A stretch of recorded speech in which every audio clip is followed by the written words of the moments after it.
Assalamualaikum dan salam sejahtera diucapkan kepada semua murid tahun 4. Kita bertemu kembali untuk subjek yang seterusnya, iaitu subjek Bahasa Melayu, dan tajuk pada hari ini ialah Tempuk Orang Asli. Jadi, apa itu tempuk orang asli? Kita tengok objektif untuk hari ini dahulu. Objektif untuk hari ini ialah murid dapat mengedit dan memurnikan sekurangnya 3 ayat dari aspek ejaan, tanda baca dan penggunaan imbuhan. Baik, murid boleh buka buku teks muka surat 75. Jadi, dekat sini murid dapat lihat tajuknya ialah Tempuk Orang Asli, dan dekat bawah tu adalah surat kiriman rasmi. Okey, jadi seperti biasa, Hadif membaca maklumat tentang perhiasan orang asli daripada surat yang dikirimkan oleh pihak muzium. Jadi pihak muzium ni dia mengirim surat kepada Hadif. Jadi apabila pihak muzium yang kirimkan surat, jadi yang atas kali ni ialah alamat pihak muzium dan bawah ni ialah alamat penerima. Jadi dia menggunakan alamat sekolah. Okey. Jadi penerimanya ialah yang paling besar dekat situlah guru besar. Okey, jadi kita tengok dengan lebih dekat. Okey. Tempuk orang asli tu seperti yang murid dapat lihat, gambar yang ada dekat atas ni. Itu adalah tempuk orang asli. Tempuk tu dia macam tengkolok, tapi versi orang asli yang dia buat sendiri. Okay, itu adalah tempuk orang. Okay, jadi kita tengok surat ni sepintas lalu. Okay, tadi kita dah ada maklumat pengirim, lepas tu penerima, kemudian tarikhnya ialah 7 Mei 2000, kalau macam sekarang ni 2021. Okey, nama panggilan dia Wan. Okey, kemudian tajuknya ialah pengesahan maklumat tentang tempuk orang asli. Okey, lepas tu dia katakan merujuk kepada perkara di atas, pihak Muzium Seni Kraf Tangan Orang Asli ingin mengesahkan bahawa yang dikehendaki oleh Persatuan Bahasa Melayu Sekolah Tuan tentang tempuk orang asli. Jadi Persatuan Bahasa Melayu dia ingin memohon kepada pihak muzium ni tentang tempuk orang asli. Okey, jadi untuk makluman pihak tuan, dia kata orang asli merupakan penduduk pribumi yang tinggal di daerah pedalaman. Mereka mempunyai perhiasan yang istimewa. Okey, perhiasan istimewa dia itulah dia. Okey, jadi antara perhiasan yang terkenal termasuklah tempuk. Tempuk merupakan perhiasan yang digunakan di atas kepala. Okey, seperti yang dalam gambar. Tempuk ini diperbuat daripada daun, dihasilkan daripada seni anyaman. Okey. Kemudian, daripada daun kelapa, daun nipah, kulit kayu terap, kulit kayu gaharu dan daun rumput selangkau pula. Okey, tempuk dihasilkan daripada seni anyaman.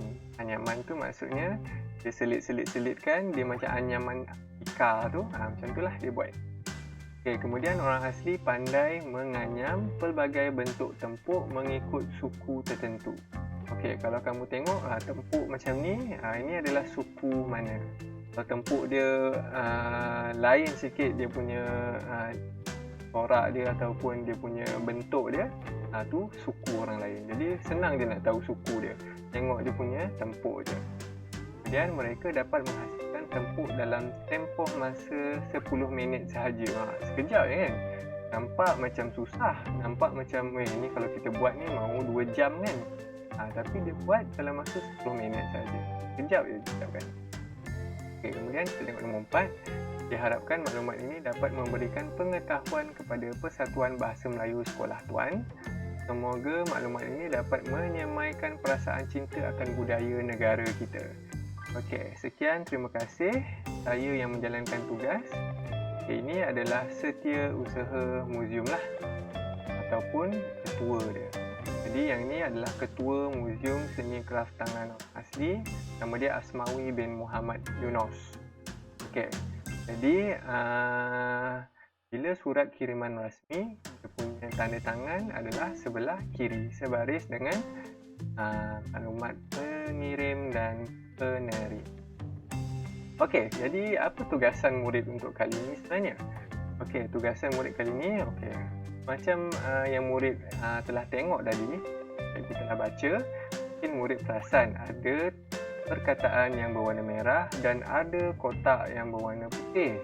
Jadi, kotak yang berwarna putih itu ialah untuk tanda baca. Okey, kita tengok. Okey, ini tanda baca. Jadi, tanda baca yang sesuai untuk tuan. Kemudian, apa tanda baca dia? Takkan tuan je kan? Okey, tanda baca yang paling sesuainya ialah koma. Okey, kemudian barulah pergi kepada tajuk. Okey, tajuk dia kalau murid nak tahu ataupun kalau murid perasan, tajuk dia setiap permulaan perkataan tersebut adalah huruf besar. Tengok ni, huruf P, M, tentang ni sebab sendi dia tak huruf besar. Kemudian T, O, A, semua huruf besar. Permulaan perkataan. Tapi ada satu lagi cara dia kalau murid keliru. Okey, dia bila kita gunakan setiap permulaan perkataan tu huruf besar, bawah dia kita mesti gariskan. Nampak tak ada garisan kan? Okey, tapi kalau murid tak nak gariskan dekat bawah, cara dia ialah murid tulis semua dalam perkataan huruf besar. Semua huruf besar.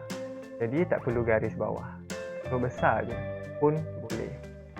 Okey, kemudian yang seperti murid lihat, kita tengok yang nombor 2 tu, ada satu perkataan berwarna merah. Ada 3, tapi salah satunya ialah pribumi. Okey, kenapa dia merahkan pribumi tu? Kalau perkataan yang berwarna merah ni, dia adalah kesalahan ejaan ataupun imbuhan. Jadi kalau pribumi ni adalah kesalahan ejaan. Apa yang dia salah eja? Okey. Ejaan pribumi yang sebenar ialah peribumi. Dia tertinggal huruf I. I, dia punya jawapannya ialah peribumi. Okey, boleh? Jadi, tugasan murid untuk kali ini ialah senang je. Okey, murid edit dan murnikan ayat dari aspek ejaan, tanda baca dan penggunaan imbuhan.